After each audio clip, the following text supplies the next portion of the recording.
Vous l'avez entendu, la tentative de coup d'État a été déjouée, notamment grâce à l'intervention du Nigeria. Pour en parler, on retrouve tout de suite à Abuja notre correspondant Moïse Gomis. Moïse, bonsoir. Dans quel cadre le pays a pu intervenir? Le rôle du Nigeria a-t-il été déterminant?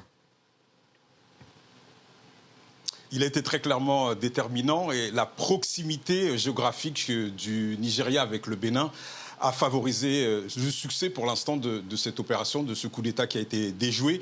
Les militaires nigérians qui d'abord sont intervenus sur l'espace aérien du Bénin avec des jets qui ont décollé des bases aériennes nigérianes qui étaient à proximité du Bénin, et puis des soldats, des garnisons dans le sud-ouest du Nigeria, à proximité de Lagos. Il faut savoir que Lagos, c'est à moins de 120 km de Cotonou, et donc ça a été assez facile pour les militaires nigérians de se déployer, mais il a fallu d'abord une décision politique du commandant en chef, Bola Ahmed Tinubu, qui, en recevant un appel de détresse des autorités béninoises, a tout de suite demandé à ses troupes de se déployer sur le terrain, d'abord sur l'espace aérien, puis ensuite sur le terrain. Et puis, il y a eu cette réunion des chefs d'État de la conférence de la CEDEAO, les chefs d'État de la CEDEAO qui se sont réunis très rapidement par visioconférence, et le président de la Sierra Leone, qui préside ce cercle des chefs d'État de la CEDEAO, a activé le déploiement de cette force d'attente